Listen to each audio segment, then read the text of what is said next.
প্রথম প্রশ্ন দেখো বন্ধুরা, কত ধারা মতে সুপ্রিম কোর্ট নাগরিকের মৌলিক অধিকার রক্ষার জন্য লেখ জারি করে?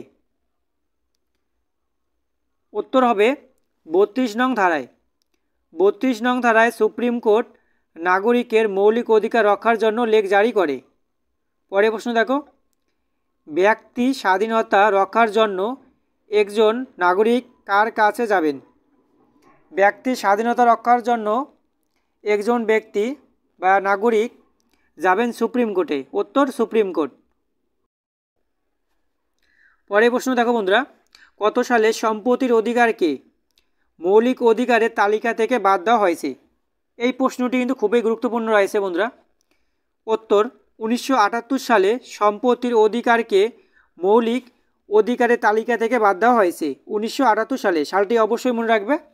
পরের প্রশ্ন, কত সালে ভারতীয় নাগরিকের মৌলিক কর্তব্য সংবিধানের অন্তর্ভুক্ত হয়? এই প্রশ্নটি কিন্তু খুবই গুরুত্বপূর্ণ রয়েছে। উত্তর 1976 সালে। 1976 সালে ভারতীয় নাগরিকের মৌলিক কর্তব্য সংবিধানে অন্তর্ভুক্ত করা হয়েছিল। 1976 সালে। বন্ধুরা, তোমরা যারা এই ক্লাসটি পিডিএফগুলি পেতে চাও তাহলে সবাই আমাদের টেলিগ্রাম চ্যানেলে জয়েন করবে। পরের প্রশ্ন দেখো, সংবিধানের কোন অংশে কল্যাণকর রাষ্ট্রের ধারণা উল্লেখ আছে? সংবিধানের নির্দেশমূলক নীতিতে কল্যাণকর রাষ্ট্রের ধারণা উল্লেখ রয়েছে বা আছে। পরের প্রশ্ন দেখো বন্ধুরা, সংবিধানের কোন অংশে কল্যাণকর রাষ্ট্রের ধারণা উল্লেখ আছে? উত্তর সংবিধানের নির্দেশমূলক নীতিতে কল্যাণকর রাষ্ট্রের ধারণা উল্লেখ আছে। উত্তর নির্দেশমূলক নীতিতে।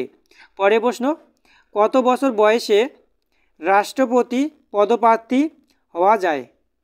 আমরা সবাই জানি 35 বছর বয়সে রাষ্ট্রপতি পদপ্রার্থী হওয়া যায়। উত্তর 35 বছর। পরের প্রশ্ন দেখো, জরুরি অবস্থা জারি করতে পারেন রাষ্ট্রপতি। ওকে, অ্যাংলো ইন্ডিয়ান সম্প্রদায় থেকে রাষ্ট্রপতি কতজনকে লোকসভার সদস্য মনোনীত করতে পারেন? উত্তর 2 জন।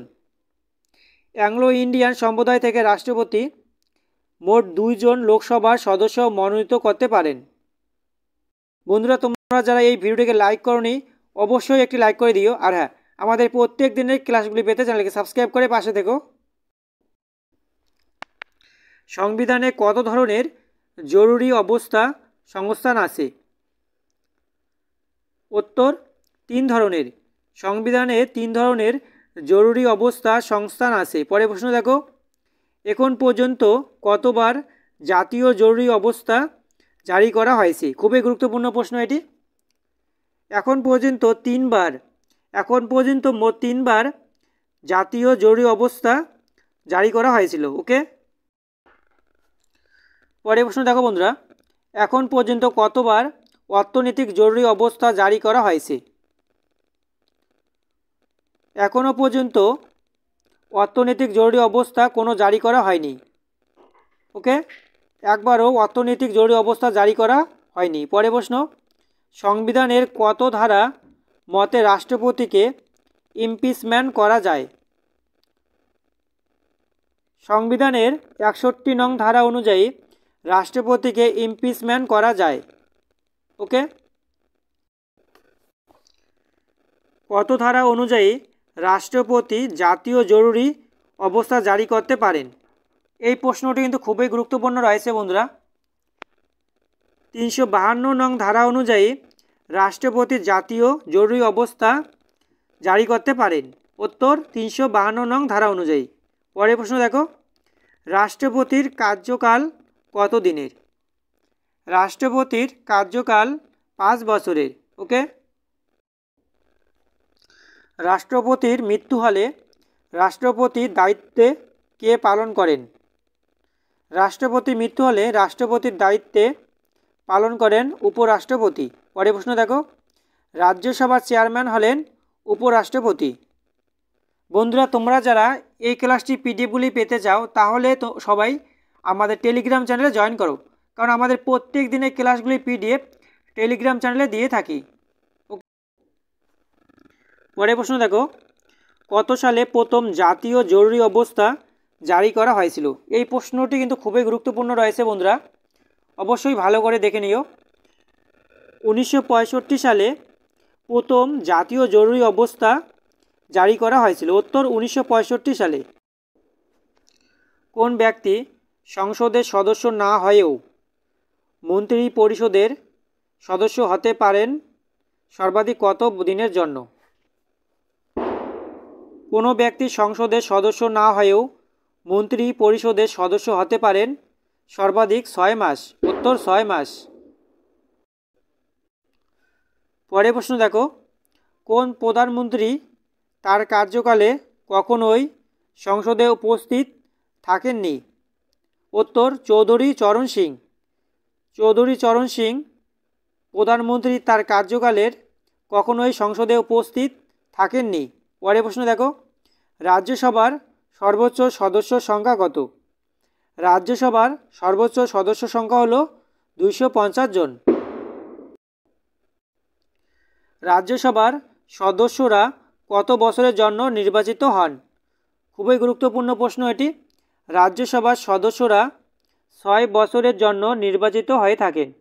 বন্ধুরা, তোমরা যারা এই ভিডিওটিকে লাইক করনি অবশ্যই একটি লাইক করে দিও। আর হ্যাঁ, আমাদের প্রত্যেক দিনের ভিডিওগুলি পাওয়ার জন্য চ্যানেলকে সাবস্ক্রাইব করে পাশে থেকো। পরের প্রশ্ন দেখো, কে লোকসভা ও রাজ্যসভার যৌথ অধিবেশন ডাকেন? উত্তর রাষ্ট্রপতি। রাষ্ট্রপতি লোকসভা ও রাজ্যসভার যৌথ অধিবেশন ডাকেন।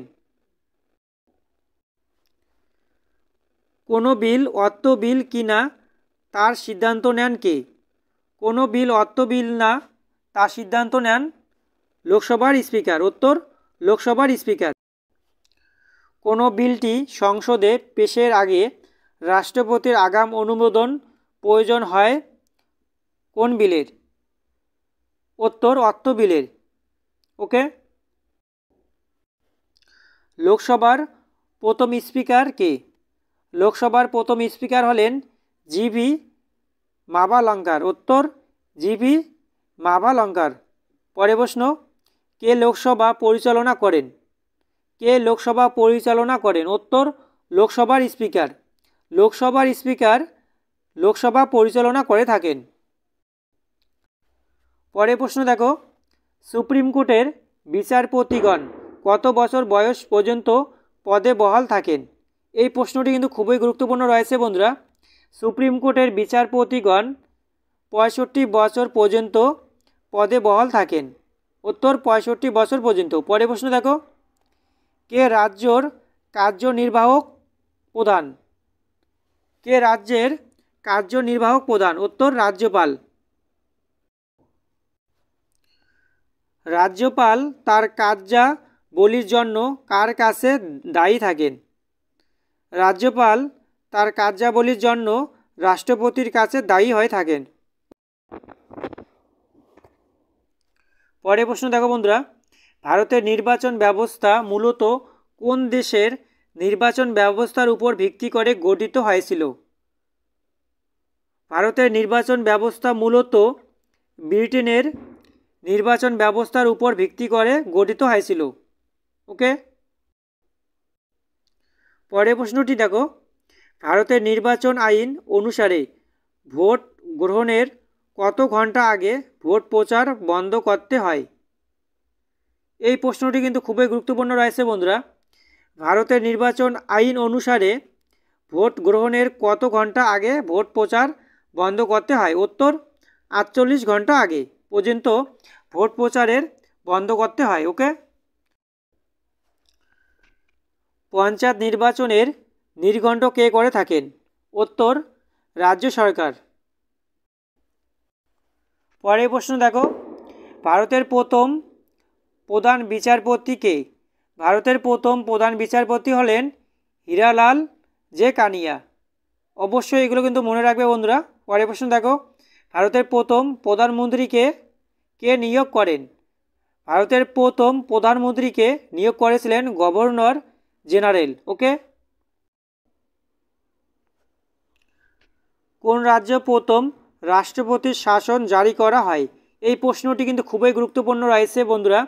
কোন রাজ্যে প্রথম রাষ্ট্রপতির শাসন জারি করা হয়েছিল বা করা হয়েছে? উত্তর পাঞ্জাব। ওকে, পরের প্রশ্ন দেখো, প্রথম লোকসভা নির্বাচন হয় কত সালে? প্রথম লোকসভা নির্বাচন হয়েছিল 1952 সালে।